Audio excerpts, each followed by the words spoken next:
So much excitement out here.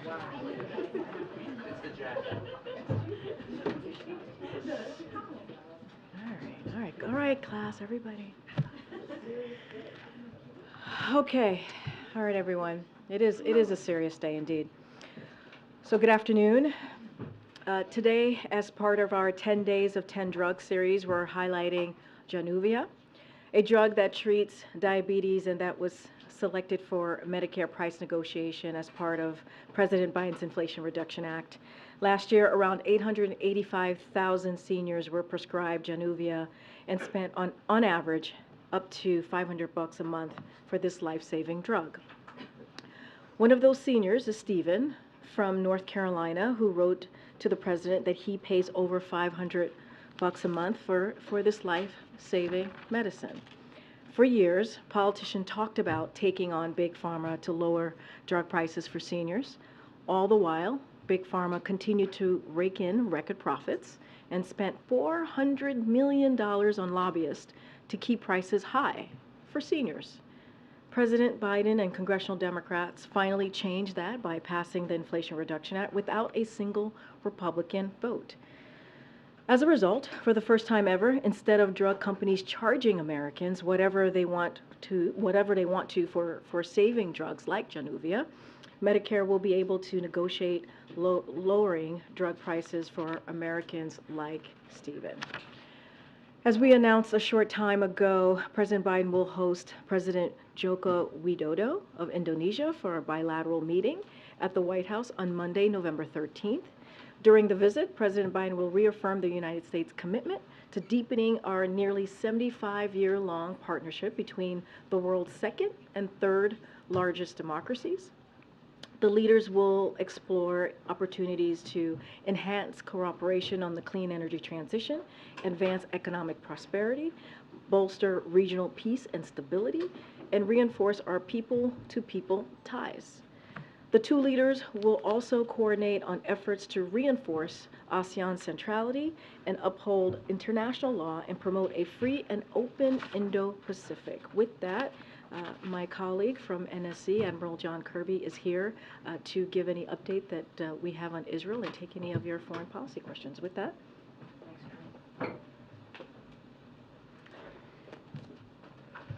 Afternoon, everybody. So today obviously marks 1 month here since the horrific Hamas attacks on October 7th. And we all just want to take a moment to acknowledge all the victims of that horrific act of terror.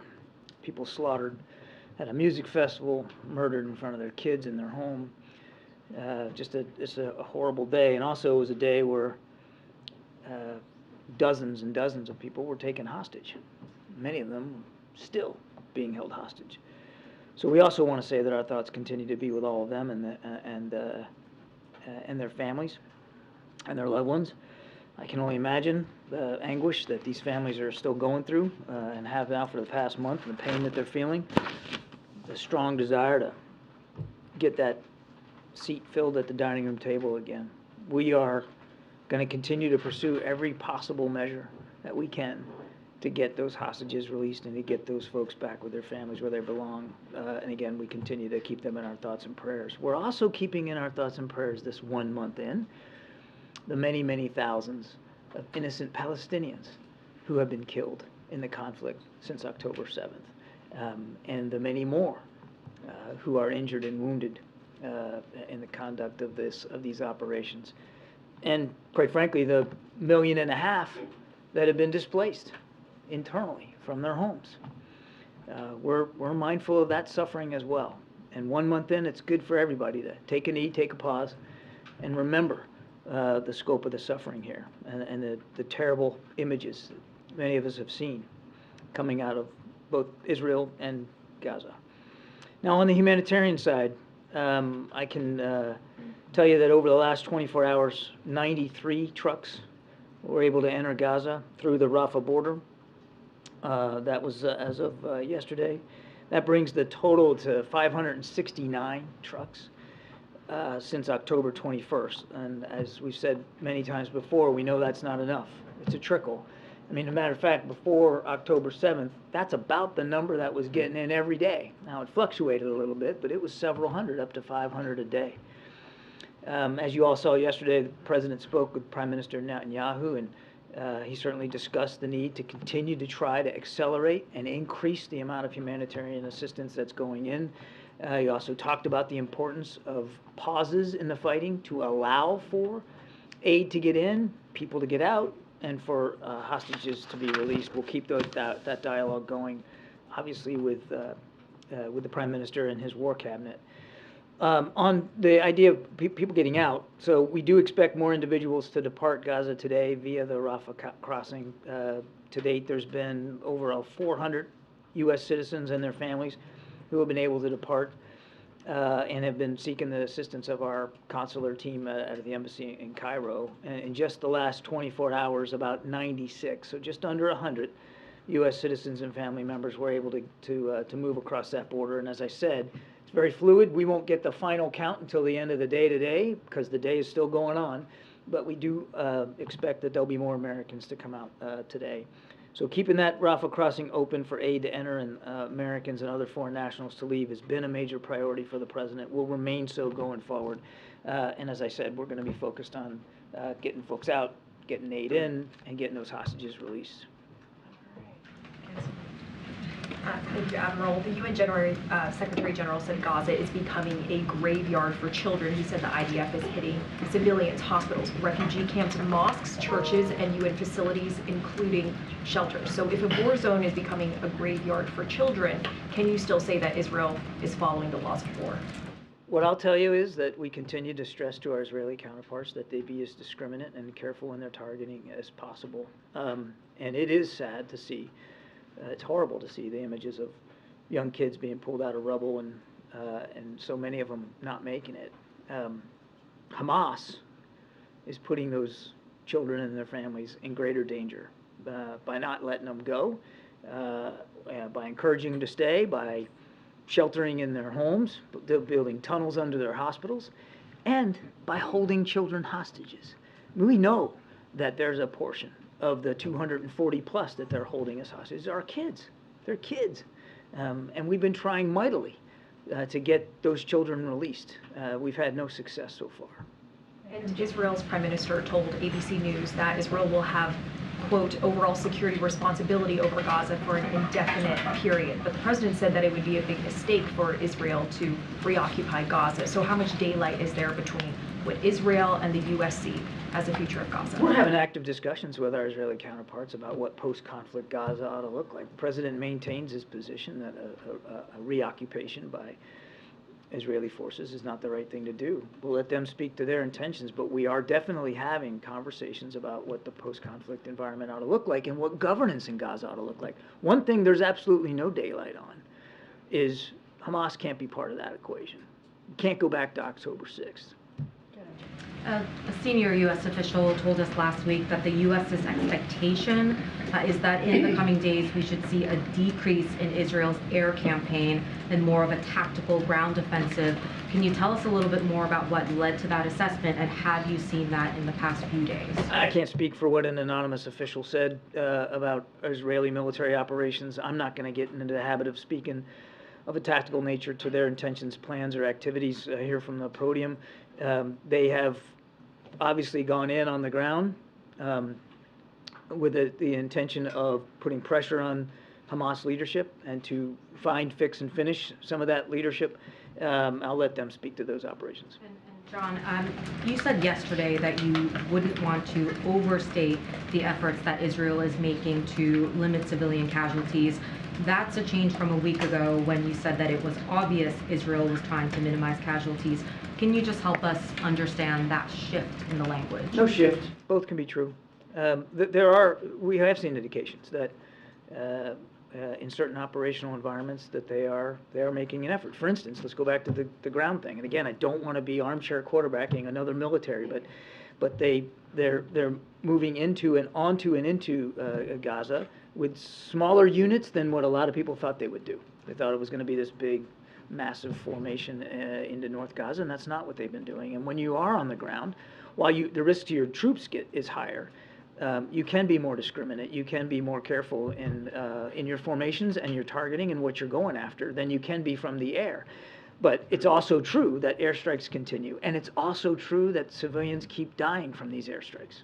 Is there any scenario where future aid to Israel would be contingent on how they conduct themselves in terms of minimizing civilian casualties? We've been crystal clear since the very beginning of this conflict that one of the things that separates us from Hamas, who actually did try and intend to kill innocent civilians, is that democracies like the U.S. and Israel observe the law of armed conflict, that we respect civilian life, and we've been clear since the beginning with them that we want to continue to urge them to do that.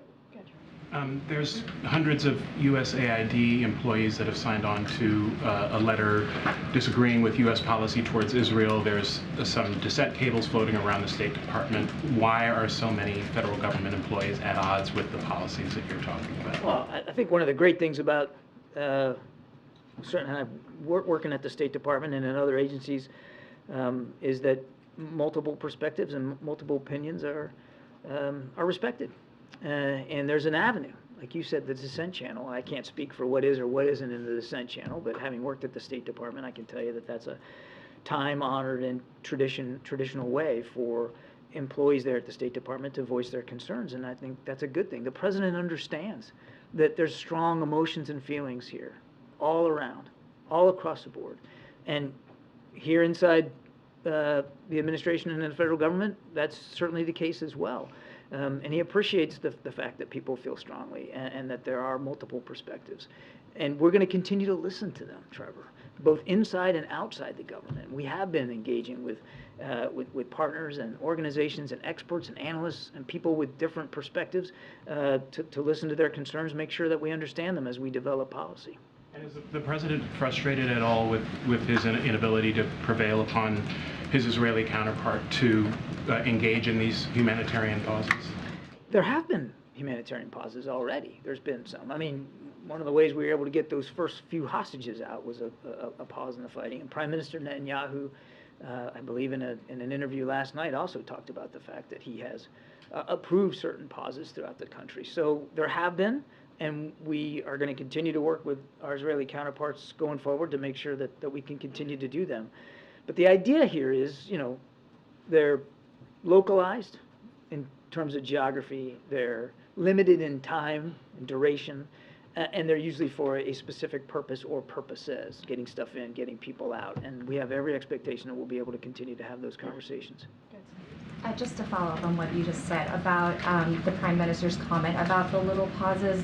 So does the U.S. see that as sort of a satisfactory response to the humanitarian pauses that President Biden has been calling for? He's talking about like an hour here, an hour there. It's in keeping with the conversations that we've been having with our Israeli counterparts about the need for humanitarian pauses in the fighting. I wanted to ask no, that's okay. I figured. In late October, you had referred to the fact that the administration is not drawing any red lines for Israel. As the death toll for civilians in the Gaza Strip has gone up, I wanted to ensure, is that still the case, that the administration has no red lines at all? That is still the case. Okay, and then also a follow-up. You all have spoken a number of times about a two-state solution, and this is not so tangential to the immediate conflict, but I wanted to understand, coming in, you all have maintained a policy of recognizing Israel's control over the Golan Heights. That was a move that your predecessor made, reversing, U.S. policy after half a century. Is that still the Biden administration's policy, that you have, that you believe that Israel has sovereignty over the Golan Heights? Let me get back to you on that specific policy question. I don't want to freelance it from here, but you said something at the beginning that talking about a two-state solution seems tangential to what's going on, and I would respectfully disagree. It's actually what's going on underscores how important it is that we continue to try to make progress towards a two-state solution. But I will get you a better answer on the Golan Heights. I'd rather not just spitball that. Thank you.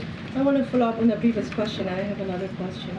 So why not embracing these dissident voices who calls for a balance between private and public message, and criticize Israel when actually it is in violation of international humanitarian law and the Geneva Convention?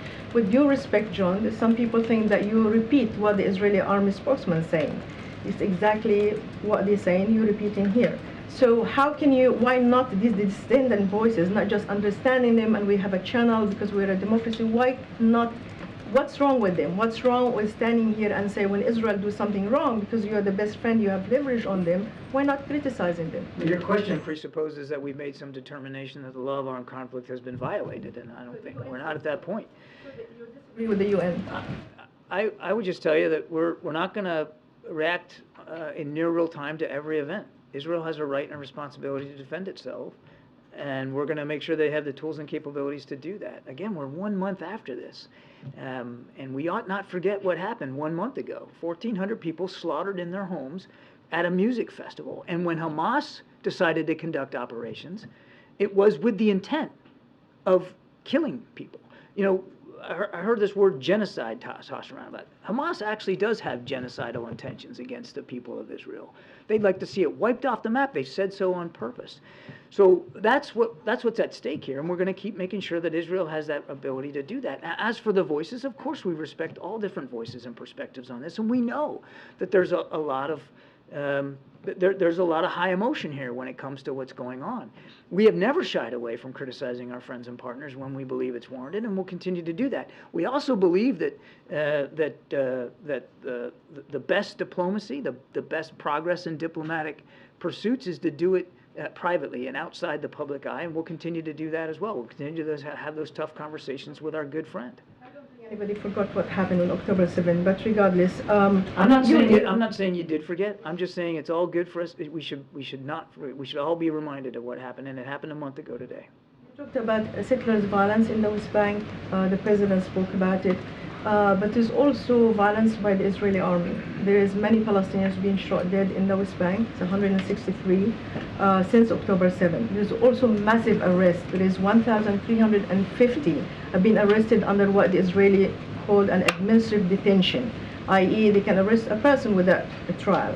So is this something that concerns you? Is this something that you convey to the Israelis considering the situation in Gaza? Yes. Thank you.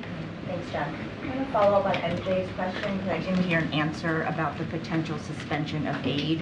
I know that you've repeatedly said that you've talked to the Israelis, that the U.S. talks to them every day about minimizing civilian casualties. But do those talks include laying out any consequences if they do not, including a suspension of aid?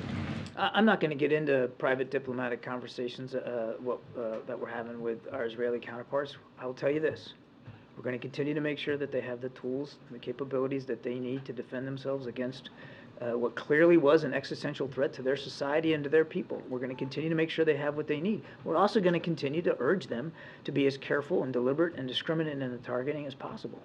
But Jake Sullivan, Feiner, you have all said that any time that the U.S. transfers weapons to another country, it requires assurances that those weapons will be used within the occurrence of law. So That's just right. to be very clear, That's the right. U.S. does That's not different believe... That's different than what you're suggesting in your question, which is that we're going to layer on more restrictions on the security assistance that they're getting, and that's not what I'm alluding to, or we're not talking about that. The transfer of weapons that have already happened. Just to be clear, the U.S. has not determined that Israel has violated any of those boundaries. No. And one more point of clarification on what the Prime Minister said about playing a security role indefinitely in Gaza. Does the U.S. see a distinction between that and reoccupation, or is it one of the same? I'll let the Prime Minister speak to his comments and what he meant by indefinite. President Biden's been very clear we don't support a reoccupation of Gaza by the Israeli Defense Forces. We do think that there needs to be a healthy set of conversations about what post-conflict Gaza looks like and what governance looks like. What we absolutely agree with our Israeli counterparts on is what it can't look like, and it can't look like it looked on October 6th. Thank you, Karine. John, on the proxy attacks on U.S. troops, we're now up to 40 since October 17th, with 46 service members being injured or reporting traumatic brain injuries. Does the president think that the action that was taken a couple weeks ago to push back on this was enough? The president felt like those were two legitimate targets, directly tied to the Iranian Revolutionary Guard Corps that supports these militia groups, and they were ammo, weapons facilities, certainly legitimate targets that we believe not only had a practical effect on limiting some of their capability, but sent a strong signal of how seriously we're going to look after our troops and facilities. If and when we decide to respond again in the future, we'll do it at a time and in a manner of our choosing. We will absolutely take the action that we need to take. The President, as Commander-in-Chief, will order that action to protect our troops and facilities as he sees fit.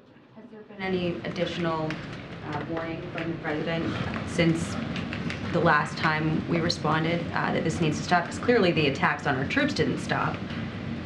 I will not get into the decision-making process or options before the Commander-in-Chief. I would just tell you that we will continue to take the action we believe is appropriate to protect our troops and our facilities. And then on the apparent disagreement between the U.S. and its ally, to some of the other questions that you've already gotten, it is notable that we're seeing the U.S. more readily acknowledge some space between what we're advising and what Israel is doing. Like, Israel appears to be resisting the humanitarian pauses still. The President, the administration has been calling that for a couple of weeks, saying that we don't support indefinite occupation. That was a State Department briefing today after Netanyahu said that Israeli forces could be there for an indefinite period of time. And even in the readout from the call with the Prime Minister, the White House readout used again the language of extremist settlers. This is somewhat notably different than the kinds of language we were hearing immediately after October 7th. So can you characterize the closeness of the relationship right now? It's extremely close. And we're, as was transmitted by the President in the call of Prime Minister Netanyahu yesterday, we remain solidly behind Israel as they continue to try to eliminate this threat to their people and to their sovereignty, and they're going to continue to get security assistance from the United States. There's no daylight there whatsoever. Now, look, we're friends, and friends don't have to agree on every single nuance and every single word. The Prime Minister speaks for a sovereign nation and for a sovereign people, and he should obviously, be queried about the points that he's making, but it doesn't mean that we're somehow backing away from our friend and our ally Israel, the strongest ally we have in the Middle East, or we're backing off our support for what they're trying to do to protect their people. Or Netanyahu in particular, given the Politico reporting from a little while ago that was a point of discussion whether he'd be. I'm not going to get into the confirming those kind of press reports. I would just tell you these are two men that have known each other a long time. And I don't think it's any shock to anybody that on a political spectrum, they're not exactly always in the same place on every issue. But one thing they do agree on is that Israel has a right to exist as a country, and they have a right and a responsibility to defend that country and their citizens against the threat that was posed to them like on October 7th. And in the United States, they will continue to find a true friend that will continue to support their ability to do that. Okay, Peter. John, we know about the strikes that took place in northeast Syria a matter of weeks ago. Just to be very clear, have there been any additional U.S. strikes against targets as Iranian-backed proxies in Iraq or in Syria beyond those? You mean from the United States? From the United States? No.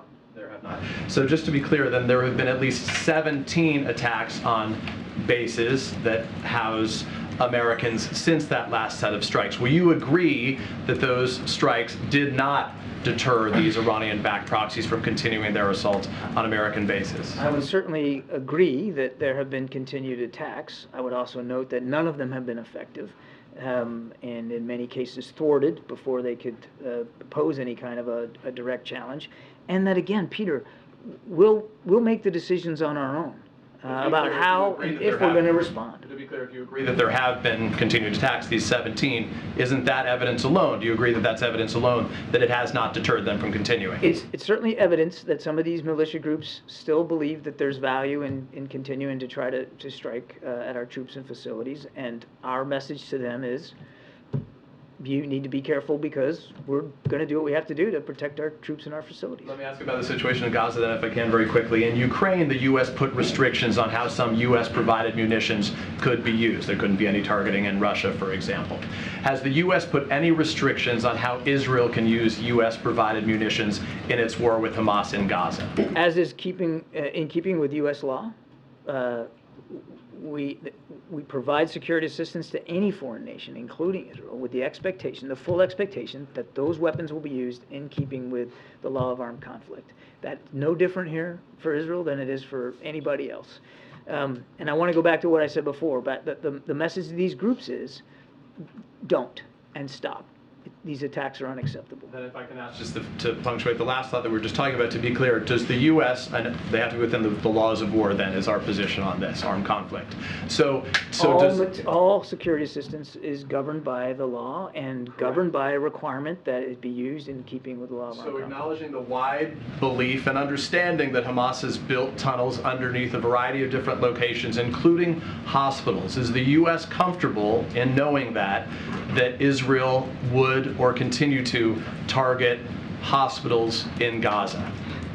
I won't speak to specific targets, Peter. I think you can understand why I won't do that. It's not a military operation that we're running or leading. The Israeli Defense Forces are conducting these operations. Okay with the Israelis making their own decision that could include hospitals, right? As I've said before, when you're fighting in urban warfare, you've got to make some tough choices about your targets.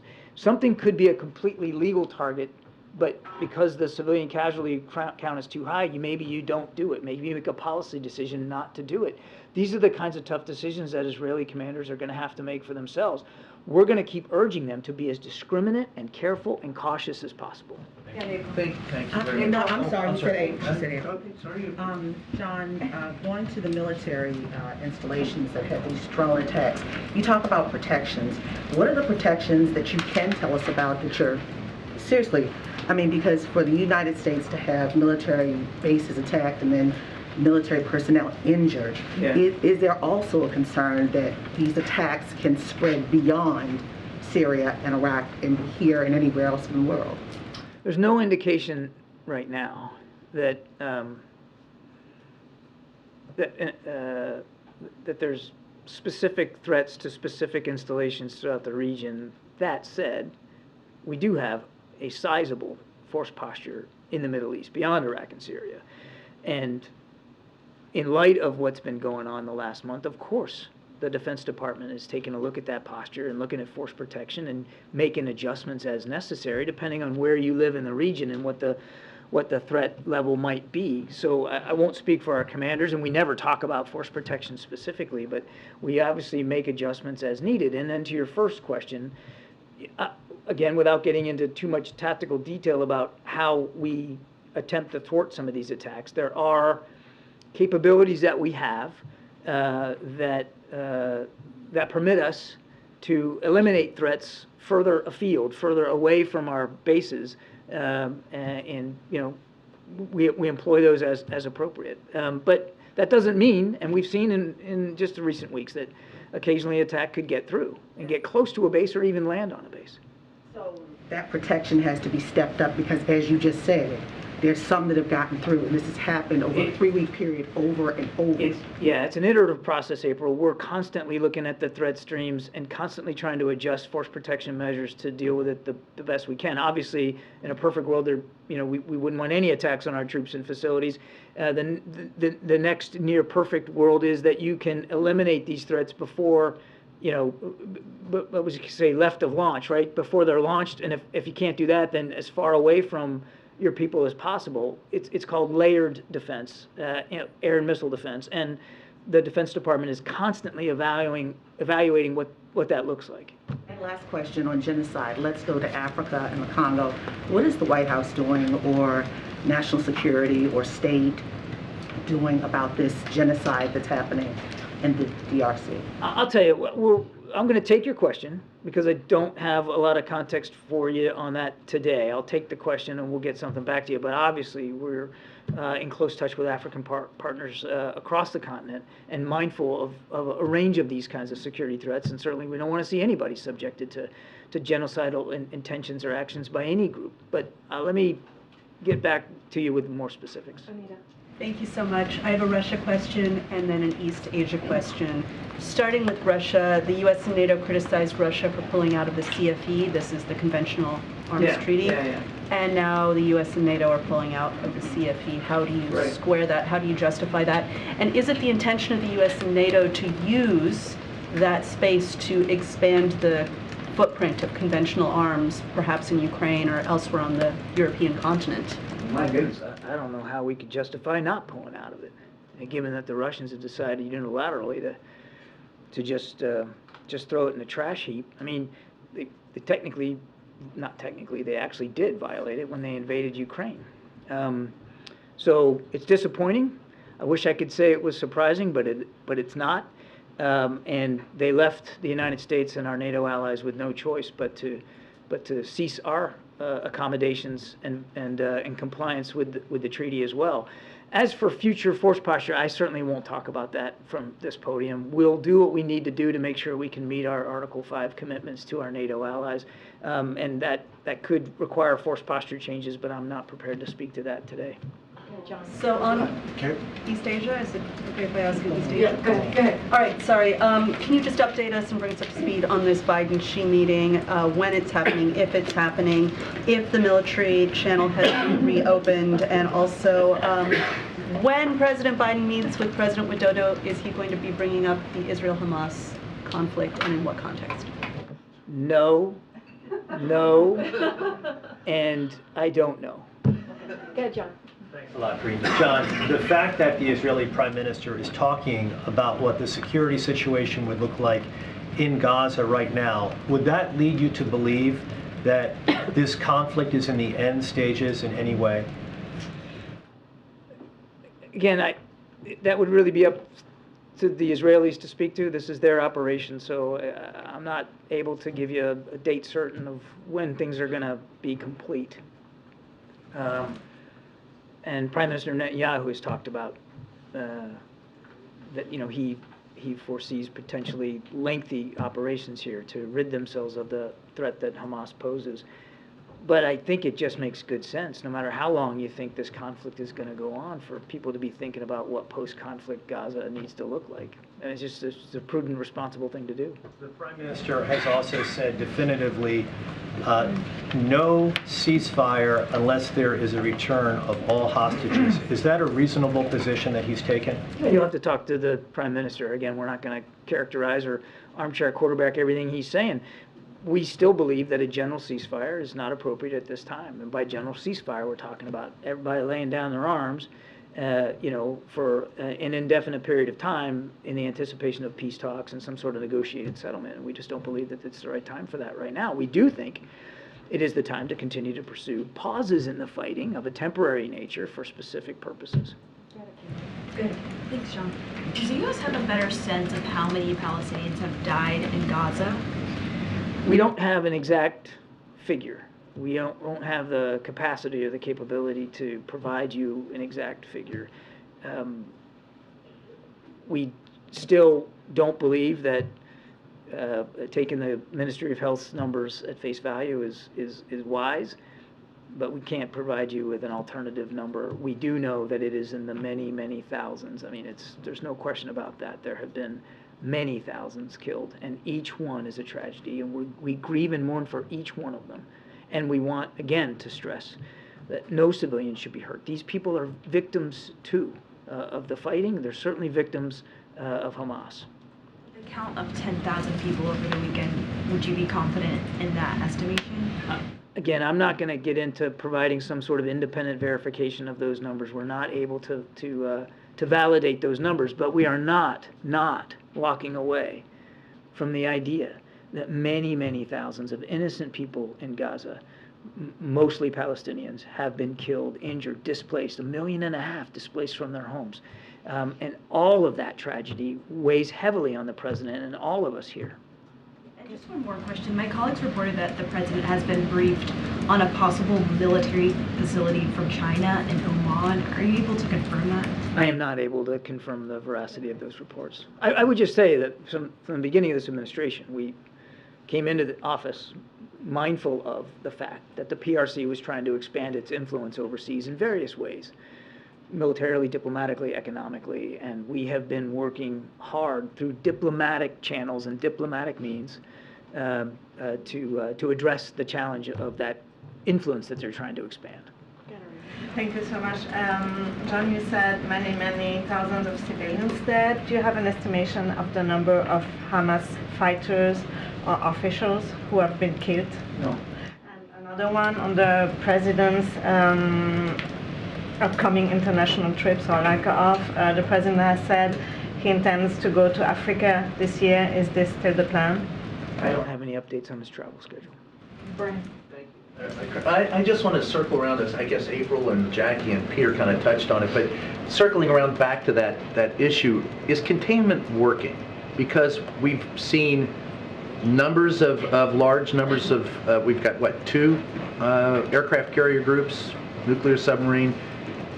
It would be counterintuitive for some with us moving all that in to think that we have it contained, but the idea that not letting it spread, do you feel confident that the U.S. military has done that well? Well, we wouldn't associate ourselves with the word containment, but I think what we've been trying to do is send a strong signal, Brian, of deterrence to any other actor in the region, be that a nation state or a terrorist group, that now's not the time to think about widening and escalating, deepening this conflict. That there have been additional attacks on our troops, that there have been additional rocket launches from southern Lebanon into northern Israel, doesn't necessarily mean that the war is widening and that these other actors have decided to go 2 feet in, all in, to help Hamas out. We haven't seen that happen. Now, why? You have to talk to them about their decision-making process, but we do believe we have sent a strong signal about how seriously we take our national security interests in the region. You mentioned a couple of carrier strike groups. Got a Ohio-class submarine now that's in the Central Command area of responsibility. We don't normally talk about submarines that way, but we felt it was important to lay that out there. We've added air and missile defense capabilities to the region, fixed-wing fighter around the region, second in almost as many weeks. And you know, we've got officials going in and out of the region all the time. We're very much focused on that, and numbers going on casualties. We're not on the ground. We don't have. It's not like in Iraq and Afghanistan where we had the facility to measure the impact militarily against the outcomes we were trying to achieve. These are operations being conducted by a sovereign military, the Israeli Defense Forces, and they, and only they, should be speaking to the outcomes, the results that they're having. We're not in the business of analyzing and measuring what they're doing in their operation. These are their operations. It does not then have metrics to determine what? We are not measuring, analyzing, independently assessing. These are Israeli Defense Force operations. It's no, not that, I don't want to make too much of the comparison, but we don't do that for Ukraine either. We're not every day measuring, analyzing, assessing everything that Ukraine is or is not doing on the battlefield. Do we have a sense? Yes. But we let the Ukrainian military speak for what they're doing. We don't make it a habit to speak for foreign militaries. Thank you. I just want to follow up on my colleague's question here. If the United States is not analyzing the sort of impact on the ground, how can you be confident that the laws of war are not being broken? When I say analyzing, I mean, it's not like we're creating a stack of PowerPoint slides every day on every operation that the Israelis are conducting. These are their operations. Now, we're in constant communication with them. And so the sense we get from how they're doing is from our communications with them. But we aren't, I couldn't, produce a set of sheets for you. Have been killed. We don't have, feel confident in the number of civilians that have been killed. We can't independently verify to a person how many have been killed. We know that many, many thousands have been. Then how in the world would you know? Or you're sort of assuming that what the Israelis do? We have ways of collecting information. We can talk to humanitarian aid organizations that are on the ground. Certainly we're talking to our Israeli counterparts. It's not like we don't have an idea, but we don't have a number that I would feel comfortable giving you from this podium with some exactitude. But of course we have an idea of what's going on, because now that more humanitarian aid is going in, we have the ability to talk to those aid organizations to get a sense of what they're seeing on the ground. Way in the back. Yes, Thank you, Karine. John Amos Hochstein is in Lebanon today. Amos Hochstein is in Lebanon today, and he met with the former Intel chief Abbas Brahim, who was invited in the White House in 2020 for mediation for the Americans detained in Syria. So, are you seeking a mediation from the Lebanese on the hostages? I don't have much more detail about Amos's agenda. He is in the region. He frequently travels to the region, and we certainly look forward to hearing from him. What he's learning from his discussions. I would just tell you on the hostages, we're working on this every day, if not by the hour, to get certainly the American hostages out, but also to help get released everybody who's being held hostage by Hamas. And that's something that the whole team is working on. And one second question to follow up on Brian's question. When yesterday the Israeli Prime Minister contradicted what Secretary Blinken said in the Hill. He said that you don't see Hamas ruling Gaza, you don't see Israel ruling Gaza. Also, we saw this public disagreement between Secretary Blinken and two Arab foreign ministers in a press conference in Jordan. We're seeing also the Iranian not deterred and keep attacking the U.S. troops. What's the image? Does this concern you regarding the leverage of the United States in the region? People say things publicly that they don't always say privately.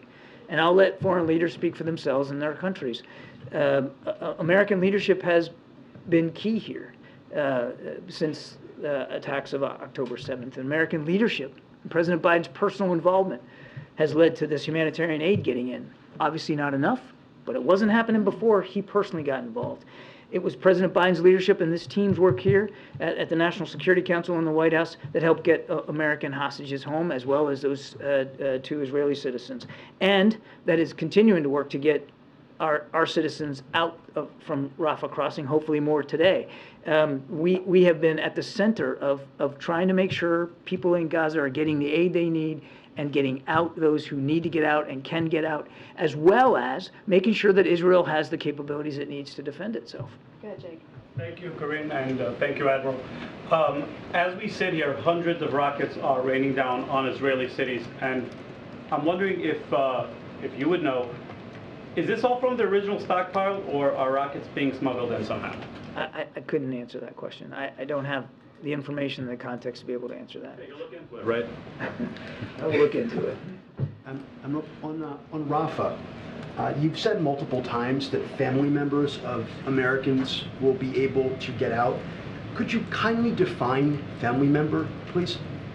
The State Department is probably a better place to go for whether there's a textbook definition for family members, but we do know that family members, spouses, children in particular, are able to get out. The State Department has been in contact with some people through congressional offices, and the understanding that my colleagues have from talking to those people who are trapped in Gaza is that family member definition is being used very narrow. For instance, parents of U.S. citizens, only one parent may accompany a U.S. citizen if they're under 21. If they are not a minor, then the citizen's not a minor, then they can only go out with a spouse, not siblings, not parents. Why such a narrow definition of family? I have to refer you to the State Department. They're the ones that are handling the list of people that are qualified to get out and making sure that they're keeping them informed. All right, Ed, last one. So on the Iranian proxies, why isn't the president's message of don't getting through that? You'd have to talk to the proxies there. What I would tell you is that they continue to attack American troops and facilities at their own peril, and we will do what we need to do. The president will make decisions on his own terms and in his own way about better protecting those troops and facilities. That they continue to do this at their own peril. So I want to get your take on this. Backing out a little bit, does the president see the new axis of evil, Russia, Iran, and China? The president's not slapping bumper stickers on axes of evil. What he's concerned about is making sure that we can protect and defend our national security interests around the world.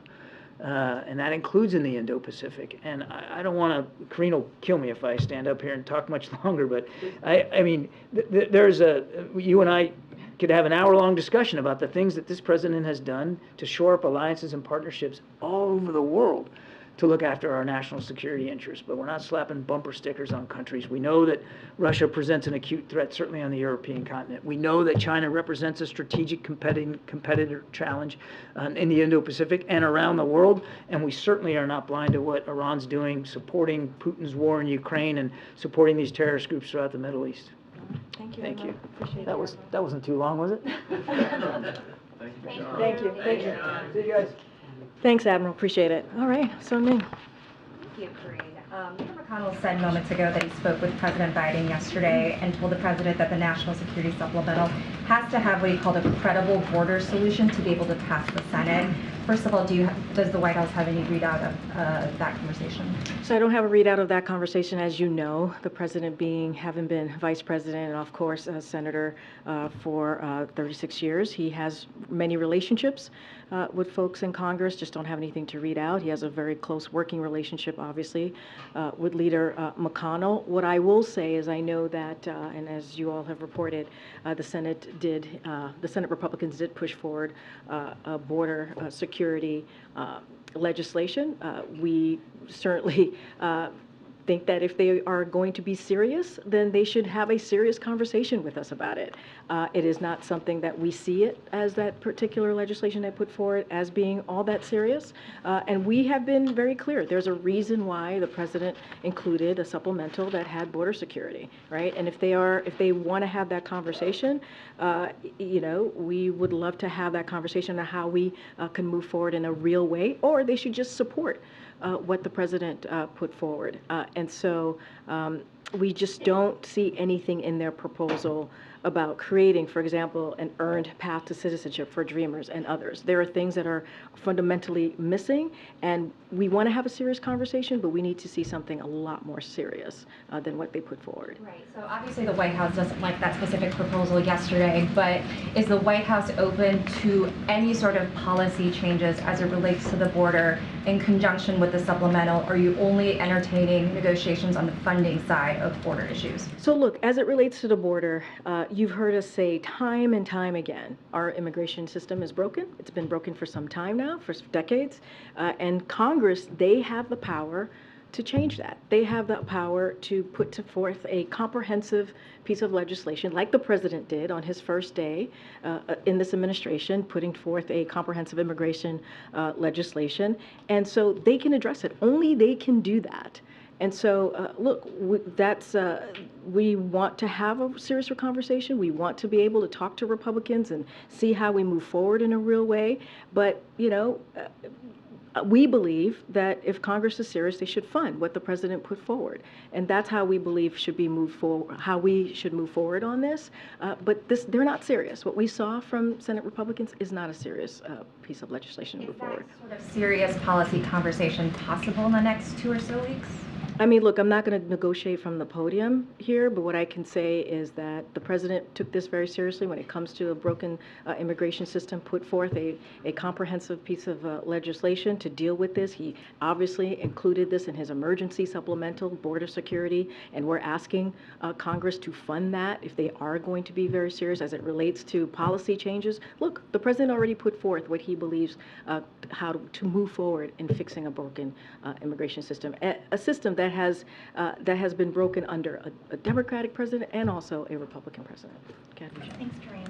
Has President Biden seen the polls from CBS News and New York Times that were out this weekend that show he's trailing the former president if they were to go against each other in 2024? So first, let me just be clear. I'm not going to speak to anything related to 2024. And I also want to be very clear here. Like, we have to really take these polls with a grain of salt. As we should really be very mindful here. And one of the reasons why is just a year ago, right, back in 2022, there was the red wave that never materialized, right? And then back in October of 22, there were multiple stories about how there was going to be a red wave, Democrats were going to be wiped out, and, we're not talking about that, what we were seeing back in October of 2022. Look, And I'll take it even further. In 2011, this time in 2011, we saw Senator Romney, we saw polls of Senator Romney beating President Obama, and that's where those polls were. And so, look, our focus obviously is going to be doing what the president was elected to do, which is focusing on delivering for the American people. And there's going to be a lot of polls out there. Until the next couple of months, there's going to be a lot of dozens and dozens of polls. It's not my job or my job from here to analyze these polls. Obviously, there are going to be folks on TV who are going to be doing that. It's a whole cottage industry out there when it comes to polling. So just not going to get into it. Obviously, we see the reporting just like you all obviously are either reporting it or see the reporting yourselves. So President Biden has seen them? Obviously, we've all here at the White House has seen the polling. I'm just saying that we have to take them, as a general rule, we should take these polling with a grain of salt. Thank you. And one more on the poet from Canada, Rupi Kaur. She recently posted that she has rejected the White House's invitation to the Diwali celebration, adding that she was surprised that the administration finds it acceptable to celebrate Diwali when their support of the current atrocities against Palestinians represent the exact opposite of what this holiday means to many of us. Do you have a response to her? So I did not see that reporting, I can't really comment to it directly. What I can say is the president's been very, very clear on the conflict that we're obviously currently seeing in Israel and Hamas in the Middle East, and I'm just going to stick there, and everybody has their own opinion. We respect folks' opinion. That is her opinion, but the president has been very, very clear and just like the Admiral said at the beginning of this of the briefing, how when 1 month ago what all of you reported, and the atrocities that we saw on that day, and 1,400 souls were slaughtered. And so the president has been very clear. I just don't have anything else to add. Thanks, Karine. Karine, can I ask you, there's been on social media and frankly on news broadcasts, a lot of videos of individuals who have been tearing down signs, many of these taking place in New York City, of Israelis presently being held hostage in Gaza. There have been some tense confrontations that have taken place there. Is the White House's view that these actions should be condemned, the pulling down of them, or that that's a form of peaceful protest? Look, I've sort of kind of seen the reporting here and there. I think it was from last week, There's right? been like 30 million videos that've gone around. No, so I know, I hear you. widespread. I hear you. I'm just not going to.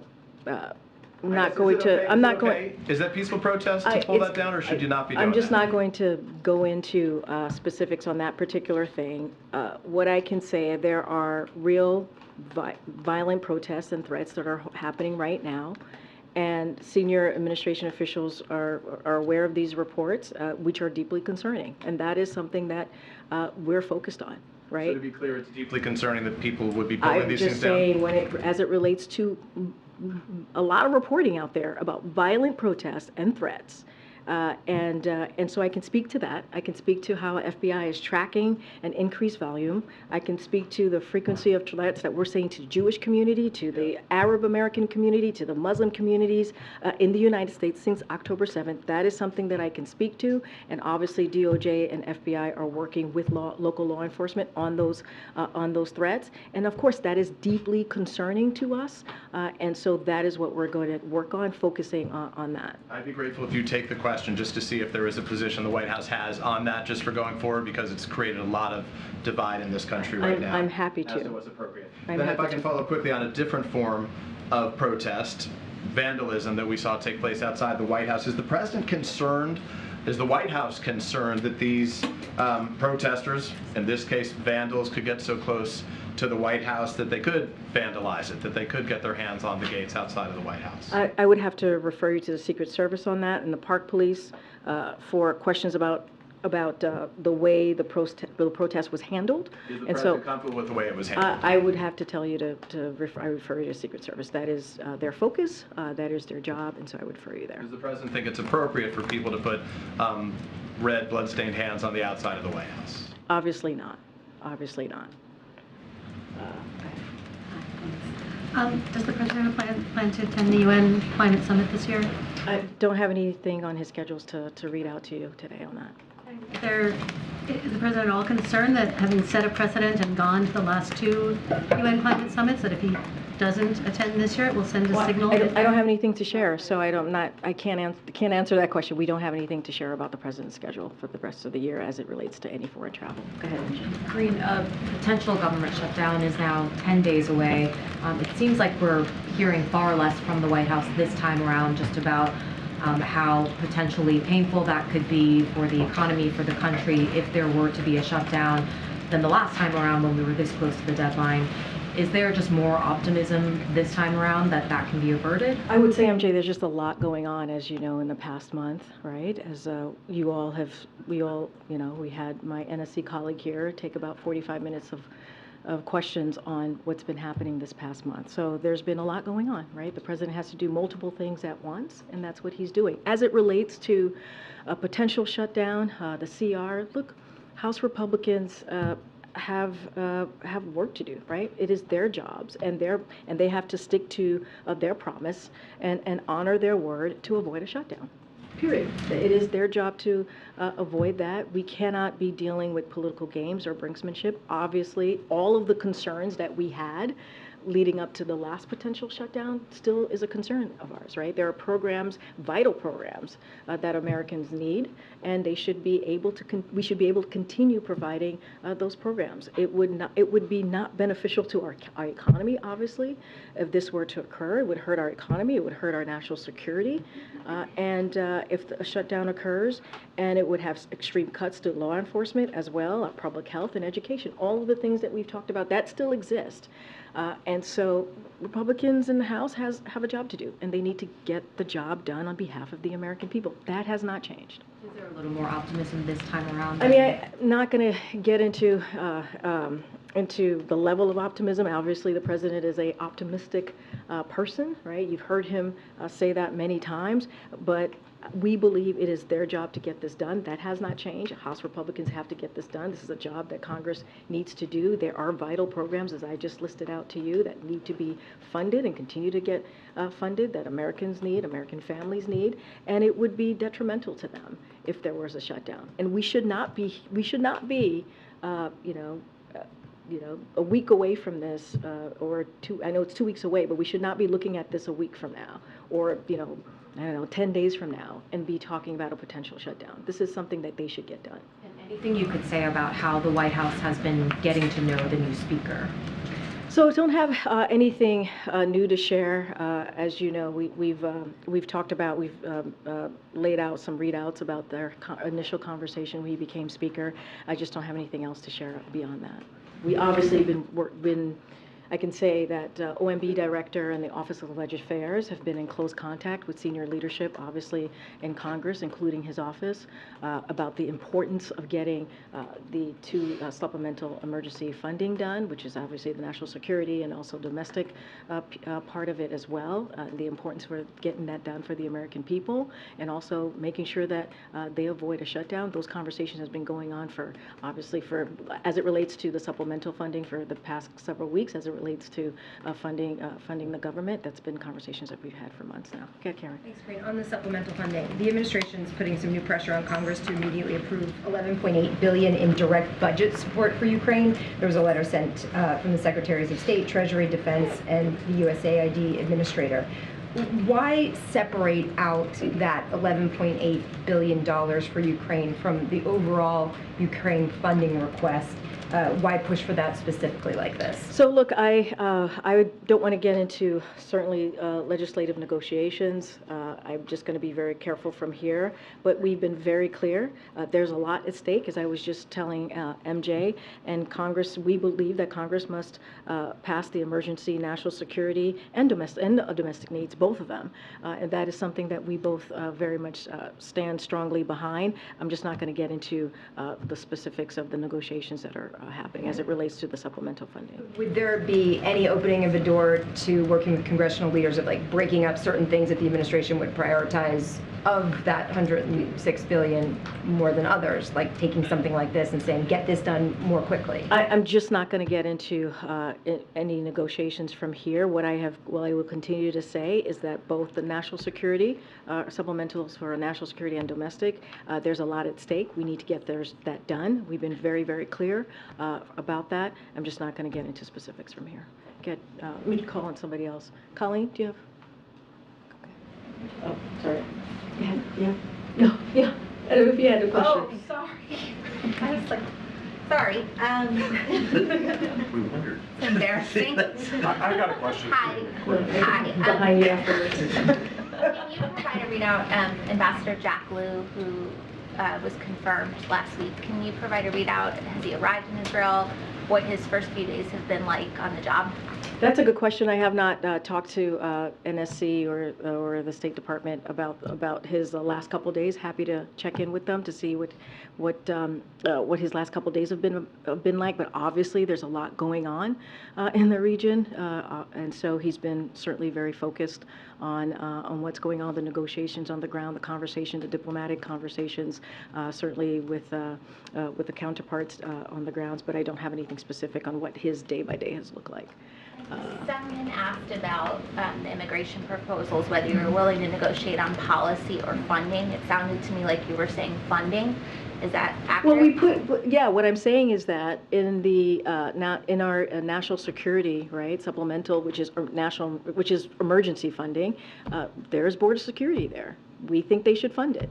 We think they should pass that. So if they are serious about moving forward in dealing with a broken immigration system, what's going on at the border, then they should certainly support that. That's what I'm saying. Okay, right behind you. You're willing to negotiate one of the proposals that came from Senate Republicans. No, I was very clear. We don't think that's very serious. We don't think that's serious at all. No, we do not. What we're very clear about is, look, on day one of his administration, the president put forward a comprehensive immigration proposal, And so we're happy to have conversations as it relates to what the president put forward, but what we saw from Senate Republicans is not serious. Okay, right behind you. Yeah, Karine, are y'all aware of or concerned about these voting machine problems that have been reported in Northampton, Pennsylvania? I don't have anything for you on that. Obviously, we've been very clear about the importance of, and I want to be careful because obviously this is an upcoming election, but we've been very clear about the importance of people having their right to vote and the freedom to vote, obviously, and so I'm just going to leave that there. Trying to call people I haven't called yet. Go ahead, sir. Go ahead. So on the previous question about the letter by Secretary Blinken and Austin and Yellen, does that mean that you are concerned that this, might be this economic aid for Ukraine might be in question, might be doubtful? And the letter states that basically that if the Ukraine doesn't get this aid, it will lose. It won't be able to defend itself. Is that the stakes in your? Well, we've been very clear the importance of Ukraine getting that funding. We've been very clear about the importance of the brave people of Ukraine who have been fighting this war, this aggression from Russia. Coming up on 2 years now, and how they need our assistance, how they need to make sure that they're continuing to get that security assistance from the U.S. and not just us, from our allies and partners too across the globe, right? Which is something that it's been more than 50 countries that the president has been able to bring together to support the needs of Ukraine. And so that needs to continue. This is about fighting for their democracy. So we have seen bipartisan support, right? Bipartisan support for that funding, not just for Ukraine, but also the funding for Israel. And so we've seen, just last week, I called out a couple of quotes from Republicans in both the House and the Senate who have said that they believe in supporting in a bipartisan way and getting that national security supplemental done, especially obviously for Ukraine and Israel.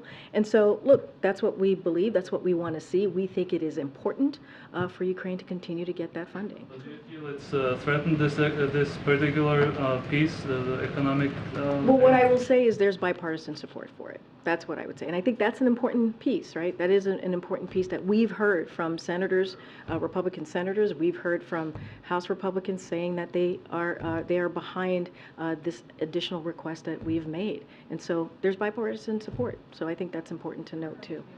Okay, go ahead. I haven't called on you. Go ahead. Can you give us any preview about what's on tap for tomorrow?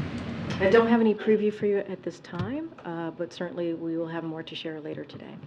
All right, thanks everybody. See you tomorrow. Thanks, Karine.